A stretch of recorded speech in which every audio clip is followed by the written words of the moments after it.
Class 10th history का third chapter Bharat में राष्ट्रवाद। इस चैप्टर से एक सवाल है कि भारत में राष्ट्रवाद के उदय के क्या कारण थे। तो चलिए देखते हैं। भारत में राष्ट्रवाद के उदय का पहला कारण है अंग्रेजी साम्राज्यवाद के विरुद्ध असंतोष। भारतीय राष्ट्रवाद के उदय का सबसे प्रमुख कारण था अंग्रेजी नीतियों के प्रति बढ़ता हुआ असंतोष। अंग्रेज सरकार ने ऐसी नीतियां बनाई जिससे समाज के सभी वर्ग शोषण के शिकार हुए। अंग्रेजों ने भारतीयों के हितों की उपेक्षा की। भारत में पूंजीपति वर्ग भी सरकार के भेदभावपूर्ण आर्थिक नीतियों से असंतुष्ट थे। बुद्धिजीवी वर्ग भी बढ़ती बेरोजगारी, व्यक्तिगत स्वतंत्रता, विचार अभिव्यक्ति और राजनीतिक अधिकारों पर पाबंदी लगाए जाने से परेशान थे। दूसरा है आर्थिक कारण। भारत में राष्ट्रवाद उदय का एक महत्वपूर्ण कारण आर्थिक था। सरकार के आर्थिक नीतियों के कारण कृषि और कुटीर उद्योग नष्ट हो गए। किसानों पर लगान और कर्ज का बोझ बढ़ गया। उन्हें नगदी फसल जैसे चाय, कॉफी, गन्ना, नील, कपास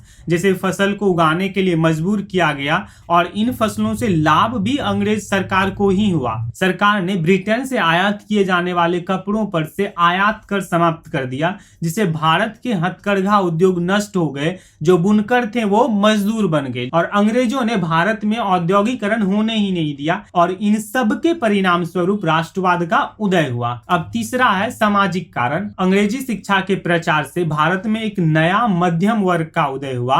ये अंग्रेजी शिक्षा प्राप्त मध्यम वर्ग मुख्यतः प्रशासन से जुड़े हुए लोग थे, जैसे राजकीय कर्मचारी, वकील, डॉक्टर, अध्यापक इत्यादि। यह वर्ग स्वतंत्रता और समानता का पक्षधर बनकर सरकार का विरोध करना प्रारंभ किया। इसने सामाजिक और राजनीतिक चेतना जगाने का काम किया और इन सब कारणों से ही उदय हुआ हमारे यहाँ राष्ट्रवाद का। वैसे भारत में राष्ट्रवाद के उदय के कई अन्य कारण भी हैं, लेकिन एग्जाम के दृष्टिकोण से ये 3 महत्वपूर्ण है।